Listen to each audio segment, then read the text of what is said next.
So welcome to all of you guys on my YouTube channel walk for SSC. So guys आज हम सीखने वाले English में काफी बेहतरीन और इंपॉर्टेंट रूल। देखिए आप सभी लोग इंग्लिश के अंदर विल और शैल का काफी बार यूज करते होंगे, लेकिन आई प्रॉमिस यू जो आज मैं रूल बताने जा रहा हूं वो आपने पहले नहीं पढ़ा होगा, क्योंकि ये कॉम्पिटेटिव एग्जाम में काफी बार पूछा जाता है। चलिए आपको ले चलते हैं और मैं सिखाता हूं आपको विल और शैल का एक एडवांस। यहाँ पे आपको सभी को पता है इंग्लिश के अंदर 3 पर्सन्स होते हैं। आपको पता है 3 पर्सन के बाद की बात की जाती है। सबसे पहले अगर हम फर्स्ट पर्सन की बात करें, देखिए ये क्या है, नॉट फिक्स्ड और फिक्स्ड, मतलब नॉट फिक्स्ड एक्शन एक होता है not fixed action and second one is fixed action.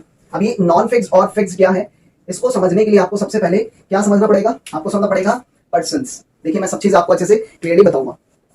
अब देखिए अगर हम देखें इंग्लिश में 3 पर्सन्स होते हैं। फर्स्ट पर्सन कैटेगरी में अगर हम देखते हैं, फर्स्ट पर्सन कैटेगरी में आप आई और वी को रखते हैं, मतलब आई मतलब मैं, वी मतलब हम, तो इन दोनों को हम बोलते हैं आई फर्स्ट पर्सन, है ना। सेकंड पर्सन अगर देखें, सेकंड पर्सन हम बोलते हैं यू को। सेकंड पर्सन इंग्लिश के अकॉर्डिंग क्या होता है, यू मतलब तुम, ठीक। और थर्ड पर्सन मतलब तीसरे नंबर पे जो पर्सन आता है, this is called he, she, it या नेम। मतलब कहने का मतलब है आई, वी और यू के अलावा जितने भी आपके सब्जेक्ट्स होते हैं, प्रोनाउन होते हैं, उन्हीं को हम क्या बोलते हैं, थर्ड पर्सन कैटेगरी। क्लियर?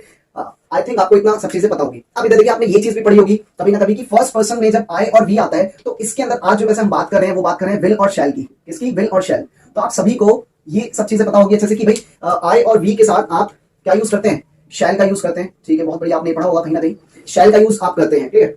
अब देखिए बाकी जो और सब्जेक्ट आपके होते हैं जैसे you, he, she, it, name, तो इनके साथ आप क्या यूज करते हैं, विल। ये सभी ने पढ़ा होगा, नहीं पढ़ा है तो आज पढ़ लो। क्लियर? कि आई और वी के साथ केवल शैल का यूज किया जाता है, और you, he, she, it, name इनके साथ मतलब सेकंड और थर्ड पर्सन के साथ आप विल यूज करते हैं। ठीक है, अब इधर देखिए यहां मैंने कुछ क्वेश्चंस लिखे हुए हैं और ये सेकंड पार्ट है, उसके भी कुछ क्वेश्चंस लिखे।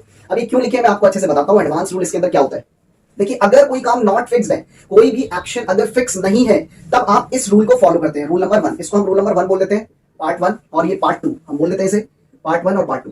कहने का मतलब है जो पार्ट 1 है, मतलब रूल नंबर 1 है, वो नॉट फिक्स्ड एक्शन में यूज किया जाता है। इसका मतलब जब कोई काम फिक्स ना हो। देखिए जैसे कि एग्जांपल के तौर पे हम देखते हैं, मैंने बोला I will teach you tomorrow, ठीक है, मैं आपको कल पढ़ाऊंगा, ये कहना चाहता हूं मैं आपको कल पढ़ाऊंगा। तो आप नॉर्मली क्या यूज करेंगे, आई और वी के साथ शैल यूज करते हैं, तो आप यहां यूज कर देंगे आई शैल टीच यू। तो ठीक है, आपने यूज कर दिया। लेकिन अगर आपने शैल लगा दिया तो यहां पे क्या है, इसका मतलब ये फिक्स नहीं है, नॉट फिक्स है। मींस इसका मतलब क्या होगा, इधर देखेंगे, इसका मतलब है कि मैं आपको कल पढ़ाऊंगा, तो ये जरूरी नहीं है पढ़ाऊंगा ही पढ़ाऊंगा। हो सकता है कि भाई मुझे कुछ काम पड़ जाए, तो ये नॉट फिक्स है, मतलब फिक्स नहीं है कि मैं आपको पढ़ाऊं या ना पढ़ाऊं। क्लियर? तो इससे आपको एक पॉइंट क्लियर हुआ, आई शैल टीच यू टुमारो। अब ये सही है। दूसरा देखते हैं, राहुल हेल्प मी। अब आपको विल और शैल लगाना है, तो नॉर्मली आपको पता है राहुल एक नेम है, और राहुल एक नेम है तो आप उसके लिए क्या लगाते हैं, नेम के लिए विल, तो आप लगाएंगे राहुल विल हेल्प मी। कहने का मतलब है राहुल विल हेल्प मी, अगर मैंने विल लगा दिया इसके फर्स्ट रूल के अकॉर्डिंग, तो कहने का मतलब राहुल मेरी हेल्प करेगा। अब जरूरी तो नहीं है वो हेल्प करेगा ही करेगा, शायद उसे कुछ काम पड़ जाए उस टाइम मेरी हेल्प ना कर पाए। ठीक है, फिक्स नहीं है एकदम। फिक्स मतलब आप कोई काम फिक्स है उसको करना ही करना है, लेकिन यहां पे ऐसा कुछ भी नहीं है कि वो फिक्स है। चलिए next, third point is we will और शैल मीट सून, हम जल्द ही मिलेंगे। अब ये कहने का मतलब है, और आपको नॉट फिक्स है। अब ये बताइए, जैसे मैंने बोल दिया कि भाई हम जल्दी ही मिलेंगे, तो जरूरी है कि भाई हम मिलेंगे ही मिलेंगे, ऐसा हो जाए कि किसी को कुछ काम पड़ जाए, जो भी एक्सवाइजेड हम ना मिल पाए किसी भी कंडीशन से, तो वो हो जाएगा नॉट फिक्स्ड। और आपको पता है वी के साथ आप क्या लगाते हैं, शैल, तो यहाँ पे शैल इज द राइट आंसर और विल गलत है। अभी मैं बताऊंगा विल भी कब सही होगा, तो आप यूज करेंगे वी शैल मीट सून, हम जल्द ही मिलेंगे। क्लियर? लेकिन ये फिक्स नहीं है। Next, he dash come here. अब देखिए ही क्या हो गया, फिर से थर्ड पर्सन, उसके लिए आपको लगाना पड़ेगा ही विल कम हियर, वो यहां आएगा। तो कहने का मतलब वो फिक्स नहीं है, आएगा या नहीं आएगा, ये फिक्स नहीं है। और last, Neha will buy a car next week. इधर देखिए अब नेहा के साथ हमने विल लगा दिया, क्योंकि नेहा क्या है, एक नेम है, और नेम के साथ विल का यूज करते हैं।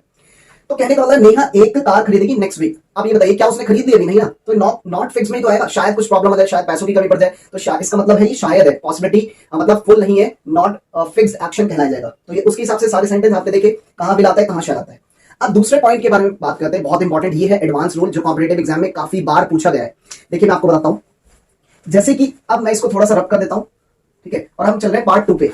अब यहां पे क्या होता है कि ये है फिक्स एक्शन। अब ये जो भी सेंटेंसेस मैंने लिखे ना, ये फिक्स होंगे। फिक्स मतलब उन काम को होना ही होना है किसी भी हालत में, एट एनी कॉस्ट। अभी तो देखिए इसको बोलते हैं DTPA रूल। क्या बोलते हैं? DTPA। अब देखिए डी क्या होता है, D stands for determination, D stands for determination. Clear?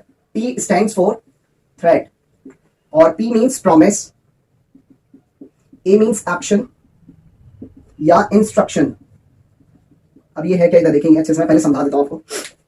देखिए डी मीन्स क्या होता है, डिटर्मिनेशन। डिटर्मिनेशन मतलब दृढ़ निश्चय, कि भैया आपने किसी काम को मतलब डिटरमाइन कर लिया है ना, श्योर हो आप कि भाई वो काम करना ही करना है ना, आपने सोच लिया कि श्योरिटी है वो काम होगा ही होगा, उसे बोलते हैं डिटर्मिनेशन। नेक्स्ट है थ्रेट। थ्रेट मतलब अगर किसी सेंटेंस को पढ़ के आपको पता चल रहा हो कि उसमें धमकी दी जा रही है, धमकी दी जा रही है, थ्रेट किया जा रहा है, third point is P, P stands for promise, किसी ने आपको प्रॉमिस किया या कोई प्रॉमिस आप पूरा करते हो तो इसका मतलब प्रॉमिस है वो। और फोर्थ है एक्शन या इंस्ट्रक्शन, कोई काम है, एक्शन है, या कोई इंस्ट्रक्शन मतलब निर्देश है ना, कोई निर्देश है, तो इसके लिए रूल थोड़ा सा चेंज हो जाता है। आपने सही सुना, रूल थोड़ा सा चेंज क्या हो जाता है कि आपने ये सुना है कि आई और वी के साथ हम शैल का यूज करते हैं, ये बढ़िया है जो कि आपने यहाँ पे नॉट फिक्स में पढ़ा, लेकिन यहाँ पे ये रूल चेंज हो जाता है। कैसे, इधर देखिए, ये मॉडर्न जो इंग्लिश का रूल का कॉन्ट्रडिक्शन है, विरोधाभास है। इधर देखिए कैसे, अब यहाँ पे आई और वी के साथ आपको शैल लगाना पड़ेगा, सॉरी आई और वी के साथ आपको विल का यूज करना पड़ेगा। बाकी इधर देखिए, use as a he, she, it, name, इसके साथ आपको शैल का यूज करना पड़ेगा। समझ में आया? तो कहने का मतलब है इंटरचेंज हो गया, पहले आई और वी के साथ शैल लगता था, लेकिन अब आई और वी के साथ विल लगेगा, तो इसलिए आप हमेशा विल यूज करते हैं, या I will be there for you, है ना, आई टीच यू, है ना, काफी सारे सेंटेंस है ना, विल गो टू जयपुर, है ना, next week, will go to Jaipur next week, तो तब आप विल कब लगाते हो, जब कोई एक्शन फिक्स्ड हो। क्लियर? चलिए आगे बढ़ते हैं, अब हम सेंटेंसेस देखते हैं और चीजों को मैं आपको बताता हूं। देखिए यहाँ पे मैंने लिखा है I am sure that we, अब दोनों में से एक चीज यूज करना है, वी विल या शैल क्रैक एसएससी दिस ईयर, ये मुझे विश्वास है, मैं श्योर हूं, है ना, डिटर्मिनेशन है ऐसा कि भाई हम सारे लोग जितने भी हैं एसएससी को क्रैक कर लेंगे। मैंने एक एग्जांपल दिया, तो अब यहाँ पे जब आपको श्योरिटी पता चल गई, श्योरिटी, तो उससे वो क्या पता चल रहा है कि भाई डिटर्मिनेशन है ना, कि भाई अब उस काम को होना ही है, श्योरिटी उसमें दिख रही है आपको, तो कहने का मतलब है दैट वी, अब वी के हिसाब से आपको यहाँ विल का यूज करना पड़ेगा। तो अगर आपने विल यूज कर दिया तो वो काम होना निश्चित है, तय है, this is called fixed action. चलिए next, no candidate dash come late in the examination hall. भाई आप कॉल लेटर निकालते हैं जब कभी एग्जाम होता है तो उस पर लिखा होता है कि भाई आपको लेट नहीं आना है, भाई, है ना, सभी कैंडिडेट को बोला जाता है कि इससे लेट नहीं होना है, तो यहाँ लिखा हुआ है नो कैंडिडेट। अच्छा, अब इसमें आपको पता चल रहा होगा कि इसमें आपको ये इंस्ट्रक्शन दिए जा रहे हैं ना, कोई गवर्नमेंट की तरफ से कोई इंस्ट्रक्शन दिए जा रहे हैं, इंस्टीट्यूट की तरफ से कोई इंस्ट्रक्शन दिए जा रहे हैं, ऑफिशियल इंस्ट्रक्शन के लिए हम इसका यूज करते हैं, तो इसके अंदर ए का यूज हो रहा है एक्शन का। क्लियर? तो यहाँ पे नो कैंडिडेट, अब इधर देखिए नो कैंडिडेट ना तो आई में आएगा ना बी में आएगा, वो इसके अंदर आएगा, तो आएगा नो कैंडिडेट शैल कम। ठीक है, तो क्या आना चाहिए, shall come late in the examination hall. Clear? Next बात करते हैं third, you have deceived her, तुमने उसे धोखा दिया है। देखिए क्वेश्चन समझिएगा, तुमने उसे धोखा दिया है, बट लेकिन she will definitely teach you a lesson, भाई वो तुम्हें जरूर एक दिन सबक सिखाएगी। तो कहने का मतलब है, इधर देखिए आपको पता चल रहा है सेंटेंस में धमकी दी जा रही है, पढ़ने से आपको पता चल रहा है सेंटेंस में धमकी दी जा रही है, तो जब धमकी दी जा रही है तो आपको क्या लगाना पड़ेगा, हाँ, शी के साथ इधर देखिए, शी के साथ आपको शैल का यूज करना पड़ेगा ना। देखिए इधर, तो यहाँ पे ये गलती हो गई और यहाँ आंसर होना चाहिए she shall definitely teach you a lesson. Clear? Next बात करते हैं ट्रेसपैसर्स। देखिए ट्रेसपैसर डैश बी पनिश्ड। देखिए ट्रेसपैसर्स क्या होते हैं, जो घुसपैठिया होते हैं, इंट्रूडर्स। जैसे आपकी कोई प्रॉपर्टी है ना, और प्रॉपर्टी में आपने बोर्ड लगा रखा है कि भाई अगर वहां पे कोई घुसेगा तो उसको पनिश किया जाएगा, तो ट्रेसपैसर्स उन्हीं को बुलाता है जो किसी की प्रॉपर्टी में हस्तक्षेप करते हैं, है ना, हथियाना चाहते हैं।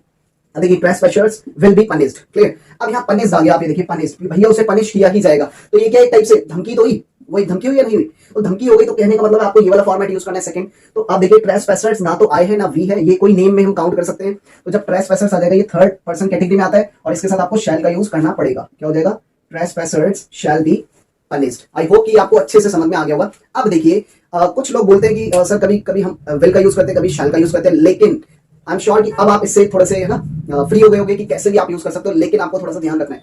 अगर आपने आई के साथ शैल बोला है तो वो काम फिक्स नहीं है, वी के साथ शैल बोला है तो फिक्स नहीं है, लेकिन अगर आपने अपना आई विल, वी विल, तो इसका मतलब क्या हो जाएगा, वो काम एकदम फिक्स्ड है, वो काम होना ही है। लेकिन एक पॉइंट और मैं बता दूं कि इसमें पेपर में कैसे दिया जाएगा, एग्जाम पॉइंट ऑफ व्यू से आपके पेपर में कैसे क्वेश्चन दिया जाएगा, तो आपको हिंट दी जाएगी। जैसे इधर देखिए, यहाँ पे मैंने बोला राहुल विल हेल्प मी, क्या कोई हिंट है यहाँ पे? अरे भाई कुछ भी नहीं पता चल रहा कि वो हेल्प करेगा नहीं करेगा, मतलब DTPA का रूल लगेगा नहीं लगेगा, इधर हमें पता ही चल रहा कि भाई लगेगा भी नहीं पता चल रहा इससे, तो सेंटेंस में आगे या पीछे कुछ जोड़ करके आपको दिया गया होगा। जैसे इधर देखिए, यहाँ ही पता चला आई एम श्योर, तो श्योर से पता चला भाई डिटर्मिनेशन है। फिर आपको पता चला नो कैंडिडेट, अब एग्जामिनेशन हॉल से पता चला कि भाई एग्जामिनेशन हॉल के अंदर इंस्ट्रक्शंस दिए जाते हैं, ऐसे ही आ गया कि भाई डेफिनेटली वर्ड पता चल रहा है आपको कि भाई वो जरूर उसे एक लेसन सिखाएगी। ठीक है? ट्रेसपैसर्स आपको पता ही चल गया कि भाई पनिश्ड करने से, तो कहीं ना कहीं एक वर्ड ऐसा कुछ होगा या कोई छोटा सा सेंटेंस जिससे आपको पता चलेगा वो DTPA का रूल होना चाहिए। तो बस यही है रूल, DTPA आपको 2-3-4 बार क्रैम कर जाना है, DTPA, और इनसे रिलेटेड अभी कभी भी पेपर में आता है तो आप आई होप इसे कर पाएंगे अच्छे से भी। एक क्वेश्चन और मैं बताता हूँ, एक क्वेश्चन देखिए, जैसे मैं आपको एक छोटा सा सेंटेंस दे रहा हूँ, इसी में I dash learn driving at any cost,